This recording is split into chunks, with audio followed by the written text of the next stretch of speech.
Est-ce que ça t'est déjà arrivé d'imaginer tes retrouvailles, ta rencontre avec une personne que tu n'as pas vue depuis longtemps, que tu rêves de rencontrer, et d'être extrêmement déçu et frustré le jour où cette rencontre a lieu?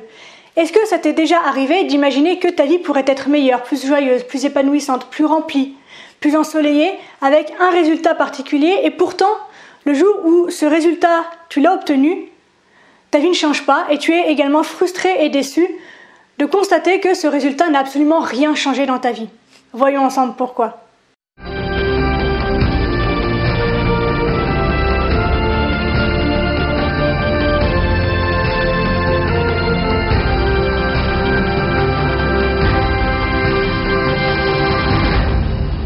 Salut Phoenix Résilient, comment ça va bien aujourd'hui?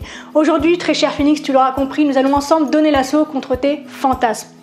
Mais avant de commencer, j'aimerais me présenter auprès de celles et ceux qui ne me connaissent pas encore. Je suis donc Marie Perron, fondatrice de Phoenix Coaching, et ma mission à travers cette chaîne YouTube, c'est de te reconnecter à ta valeur profonde, à ta valeur réelle. Et pour ça, j'aimerais que tu développes l'amour et l'estime de toi-même. Parce qu'il n'y a que comme ça que tu pourras atteindre la véritable liberté, c'est la liberté de l'esprit, la liberté de l'être. Et une fois que tu as atteint ça, la liberté est disponible dans tous les autres plans de ta vie. Donc si ça t'intéresse de recevoir tous mes conseils, toutes mes astuces, tous mes outils, toutes mes théories sur comment accéder à cette liberté, n'hésite pas à t'abonner et aller même un peu plus loin en cliquant sur la petite cloche qui te permettra d'être mise au courant dès qu'une nouvelle vidéo sera publiée sur la chaîne. Maintenant que ça c'est dit, nous pouvons entrer dans le vif du sujet. Et avant, je vais encore faire une petite chose, c'est-à-dire que je vais définir avec toi ce qu'est pour moi la notion de fantasme. Donc pour moi, un fantasme, c'est une idée, c'est une représentation imaginaire qui est créée par ton inconscient. C'est une production imaginaire donc qui te permet, par laquelle tu cherches à échapper à l'emprise de la réalité. Donc en fait, c'est imaginer sa réalité en mieux pour pouvoir mieux supporter la réalité réelle. C'est compliqué, il y a beaucoup de fois réalité, mais on va y arriver, t'inquiète pas. Donc en gros, c'est cette faculté que nous avons à mettre un filtre sur la réalité pour la modeler, la sculpter et la rendre telle qu'on voudrait qu'elle soit, tout en occultant en fait tout ce qui nous dérange pour qu'elle entre justement dans cette image que nous en avons. Et sache que c'est une façon de fonctionner qui est extrêmement dévastatrice, qui est extrêmement dangereuse et qui t'éloigne considérablement justement de toi-même et de cette liberté qui nous est si importante. Donc ce que je vais faire, c'est que dans cette vidéo, je vais partager avec toi 5 façons, selon moi, de mettre fin à ces fantasmes. Alors, je me suis rendu compte que ces points que je vais évoquer avec toi, ils sont très axés sur le plan relationnel, donc c'est très intéressant, mais essaye d'élargir un peu ta compréhension et son application sur tous les plans de ta vie, parce qu'il est possible de les superposer sur le plan relationnel, sur le plan professionnel, sur le plan personnel, sur le plan amical, sur le plan social, sur le plan financier, sur le plan matériel, sur le plan de la réussite, sur le plan psychologique. Bref, ça peut vraiment être calqué sur tous les plans de ta vie. Donc, comme ce que nous abordons souvent ensemble, c'est les relations, j'ai choisi d'axer ça sur les relations, mais n'hésite pas, d'accord, à élargir ta compréhension sur tous les domaines de ta vie.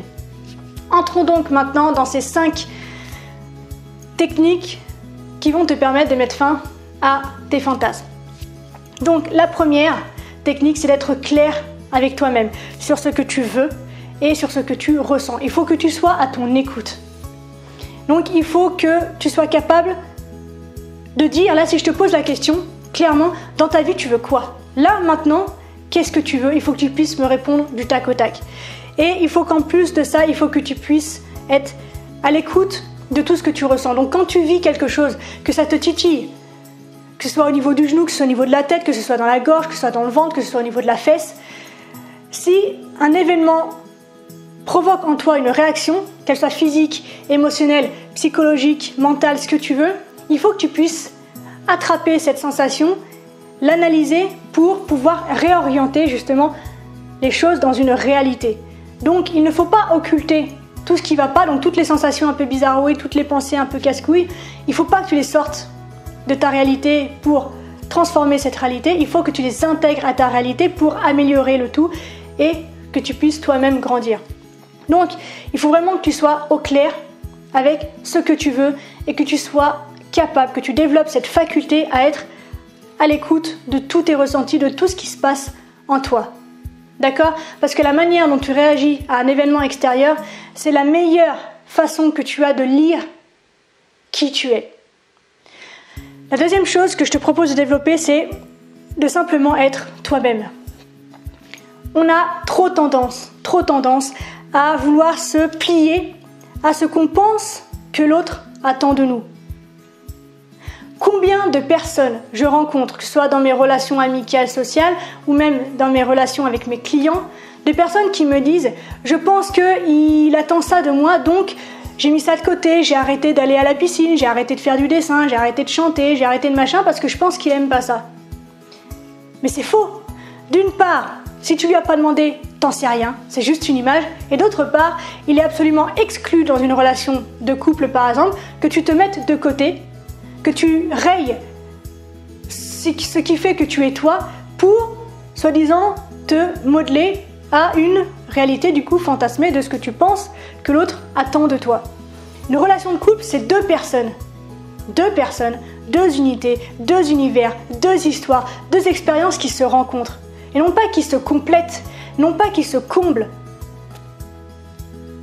mais juste qui décident d'avancer ensemble, de s'apporter encore plus. Une relation de couple ou quelle qu'elle soit, elle est là pour t'apporter encore plus. Une relation, c'est du bonus. D'accord? Donc, il ne faut pas que cette relation te contraigne à être autre chose que toi-même. À partir du moment où tu es obligé de jouer l'anguille et de feindre des choses, de feindre d'aimer le théâtre ou de feindre d'aimer le rock ou de feindre d'aimer je sais pas quoi alors que c'est pas vrai, c'est une réalité qui est fantasmée. Et qui en plus de ça, c'est un fantasme qui n'est pas agréable parce que c'est un fantasme qui t'oblige à te renier. Donc il est exclu à partir de maintenant que tu vives encore ce genre de choses. Donc sois toi-même. Arrête de penser à la place de l'autre, d'accord?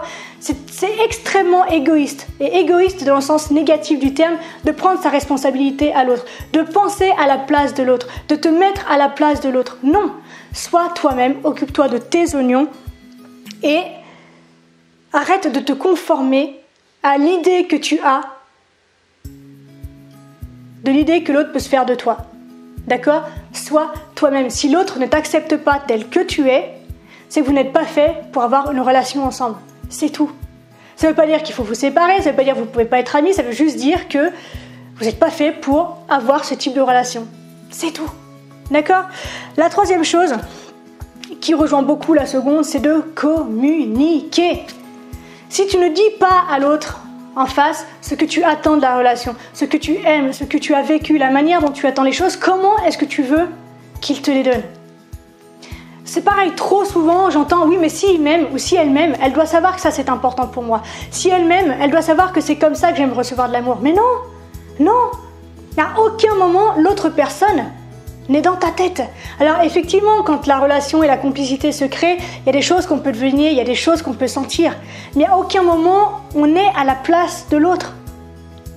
Donc cesse de penser que l'autre sait exactement ce dont tu as besoin. Parce que comme j'ai dit précédemment, dans une relation, il y a deux personnes, deux unicités, deux expériences, deux histoires, deux perceptions, deux cartes du monde.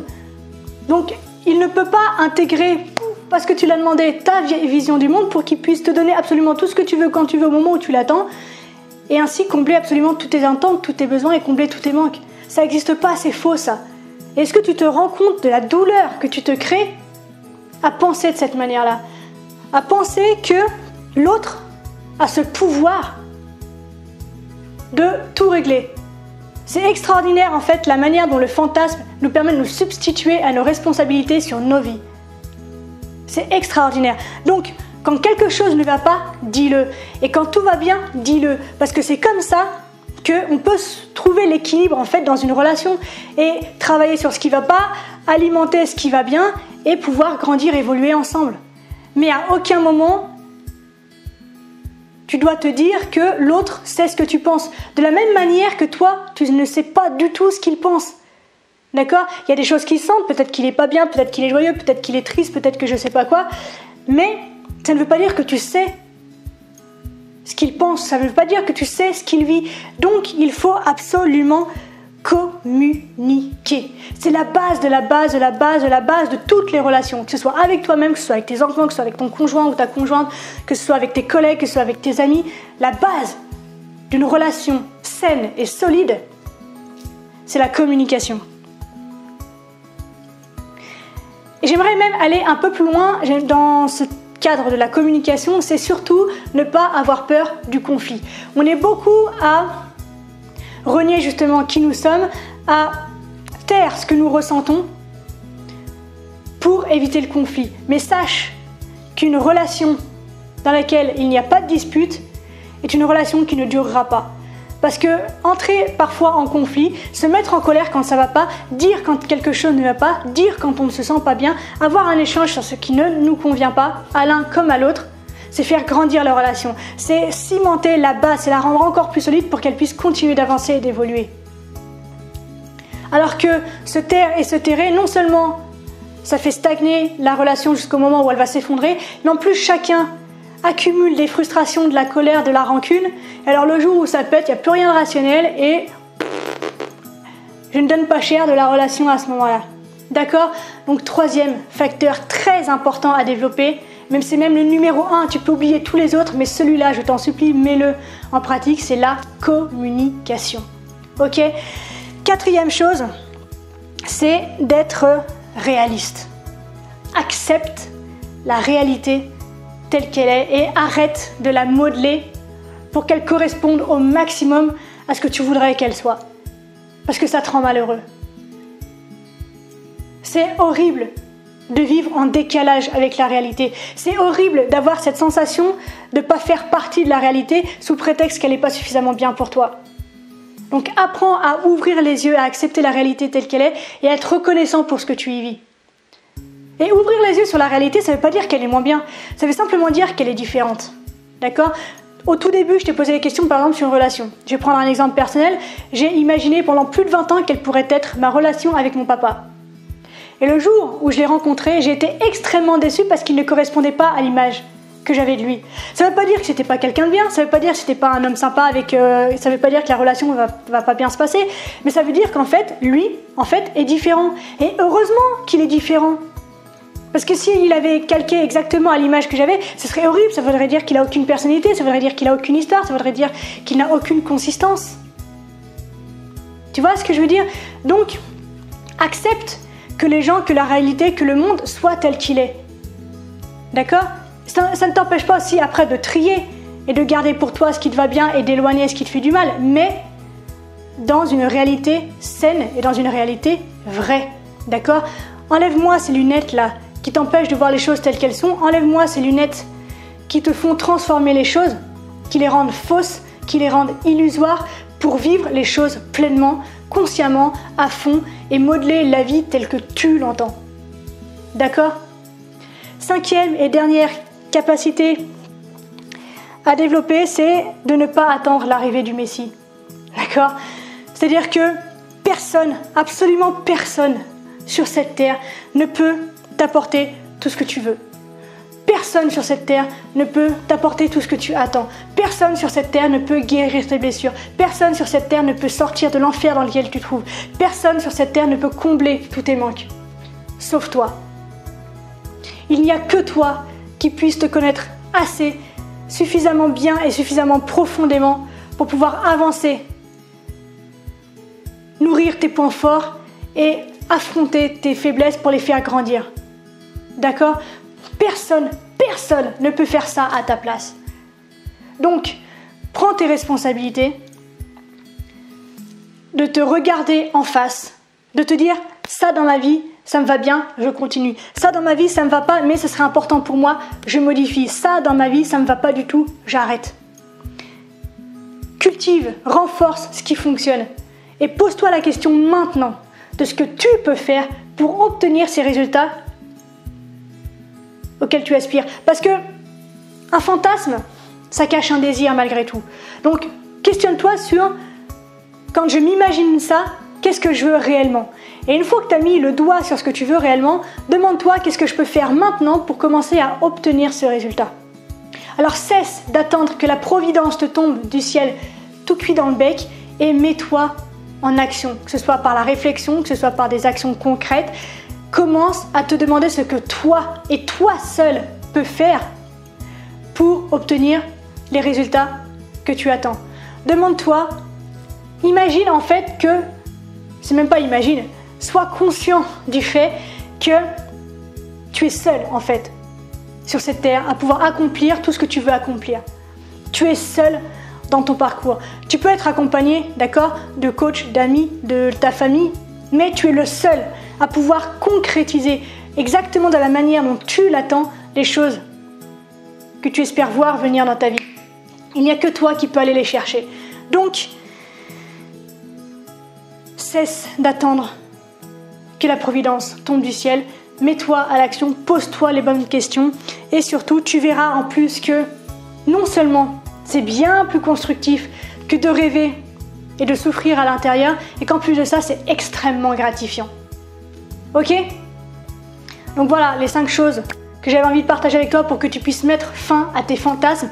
Et j'ai envie de finir en te disant de faire de ta vie un rêve, d'un rêve une réalité, mais ne reste pas enfermé dans l'illusion de tes fantasmes. Libère-toi de cette couche que tu as devant les yeux et qui te permet et qui te fait vivre à l'écart de ta vie. D'accord? Donc, fais de ta vie un rêve et d'un rêve une réalité. Bouge-toi le popotin pour obtenir ce que tu veux. Dac, je te laisse sur ces mots. N'hésite pas, bien sûr, si ça t'a plu, à mettre un petit pouce bleu, si ça t'a déplu, à mettre un petit pouce en bas, à interagir avec moi via les commentaires pour me dire ce que tu as pensé de tout ça. N'hésite pas non plus à partager cette vidéo parce que c'est super important qu'on puisse se rendre compte que nous vivons tous, moi la première, dans une réalité qui est fantasmée. Il faut absolument qu'on se décharge de tout ça pour pouvoir vivre la vie à fond, la vivre pleinement et la construire telle qu'on l'attend. D'accord? On est les seuls à pouvoir agir et à pouvoir réaliser nos rêves et nos fantasmes justement. D'accord? Donc n'hésite pas à la partager pour qu'on puisse prendre conscience de ça, c'est primordial. Primordial. Primordial. Primordial. J'espère que tu l'as compris. Bref, je te laisse enfin, je te libère, je te rends ta liberté. On se retrouve très bientôt dans une nouvelle vidéo. D'ici là, bien sûr, prends soin de toi. Sois reconnaissant envers la vie et surtout, n'oublie jamais que tu es la personne la plus importante de ta vie et que de ce fait, tu mérites ce qu'il y a de meilleur. Je te souhaite une magnifique journée, une extraordinaire semaine. Je te dis à très bientôt, je t'aime, ciao. Merci infiniment d'avoir regardé cette vidéo. Si tu as envie de passer à l'action, si tu as envie d'apprendre à t'aimer pour atteindre cette liberté qui nous est chère, n'hésite pas à télécharger gratuitement mon guide qui te donnera 7 clés simplissimes mais diaboliquement efficaces pour apprendre à t'aimer tel que tu es. À très bientôt, ciao.